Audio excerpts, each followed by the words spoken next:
The Lord be with you. A reading from the Holy Gospel according to Luke. At that time Jesus said, "Woe to you Pharisees, for you tithe mint and rue and every herb, and neglect justice and the love of God. Those you ought to have done, without neglecting the others. Woe to you Pharisees, for you love the best seats in the synagogues, the salutations in the marketplaces. Woe to you, for you are like graves that are not seen, and men walk over them without knowing it." One of the lawyers answered him, "Teacher, in saying this you reproach us also." And he said, "Woe to you lawyers also, for you load men with burdens hard to bear, and you yourselves do not touch the burdens with one of your fingers." The Gospel of the Lord.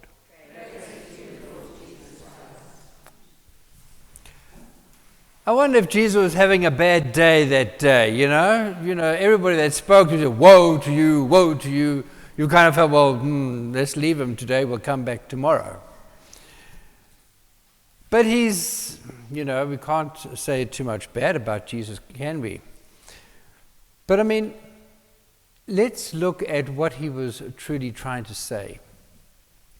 As soon as we puff ourselves up, as soon as we start to say that, so start to have a judgment against certain people because of a category we put them in, we've got to be very careful, because that's when the love is lacking.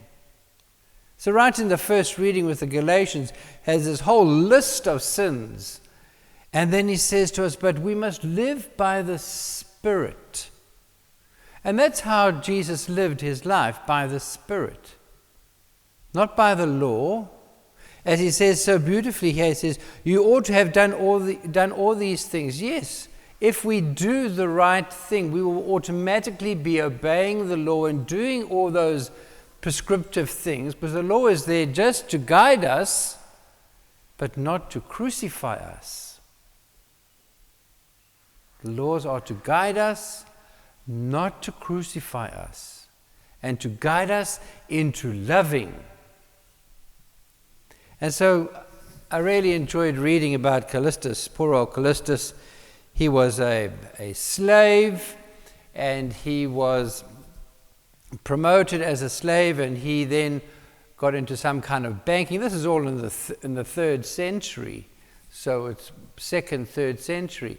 And then he was into banking, and he was doing loans mainly to the Jewish folk, and then somehow the money was lost, and he got scared, and he ran away on a boat, and when they tried to catch him, he jumped off the boat, and they caught him just before he drowned, and they brought him back, and they said, now you must, he repented of his sins, and he tried to put things right, and then there was calamity there, and then he had to run away, or he was taken away and arrested somewhere else, and then somehow there was an interdict to release all these Christians and the slaves, and he came back to Rome, and he got another job, and then Pope, I can't remember, he's got a whole long name, and then he came back into the church, and then eventually he became a pope for 5 years. Died in 222. Easy number to remember, that's why I remember it, 222. And I wonder ourselves how often we burden the people we know with their past. We often forget that people with a past that they themselves know has been a challenge, and it doesn't even have to be one of the challenges that we read here with the most obvious ones of adultery and murder, and it can just be a past of neglect or shame, or even yourself as parents, when you wish in your wisdom of your older years, why hadn't I done that for my child? but you have changed. But you're still living as if you're judging yourself as you were those years ago, and blaming yourself for things that, well, God's not blaming you for. But how do we do it to other people as well? Without giving them a chance or an understanding that they probably have changed or have wanted to change and failed. It's our love that's more important than our judgment. And I think so often we need to ask ourselves, certainly as a church, and this is where the principles of divine renovation, this new kind of experience that we are introducing into the church, is so important. Because we are called to become disciples.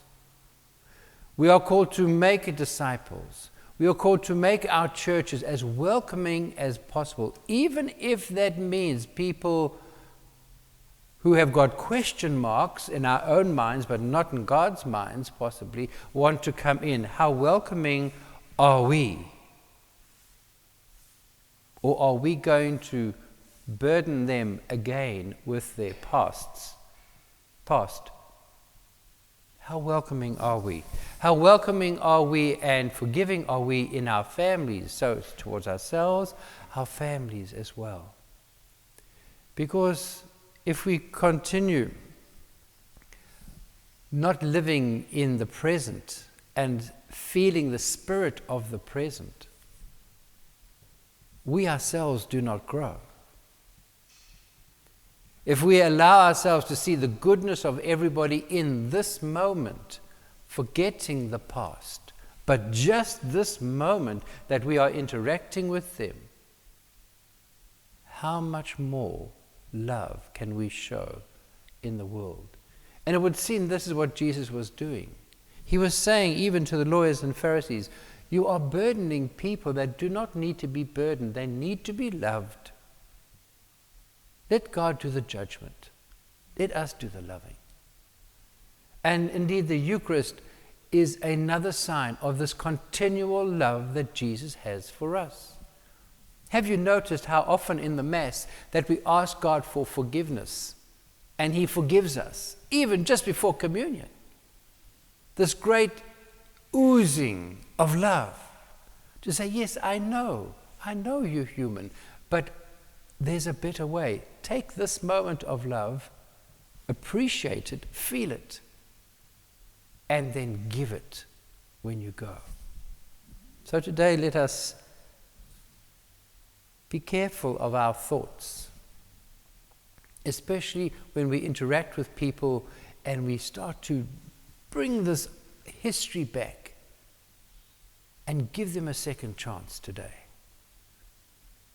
Pope Callistus was one of those people. And that's why he died, why he was martyred, because he wanted repentant sinners to be welcomed back in the church. And there was a group of people under Hippolytus who didn't want them back. And they even said that there were certain sins that were unforgivable. And if any of the people that they had in the church had apostatized or murdered or had committed adultery, they were never to be forgiven. That's what he was fighting against, and that's what caused his death. Let us allow people's pasts to remain in the past. Amen. Oh, sorry, Wendy.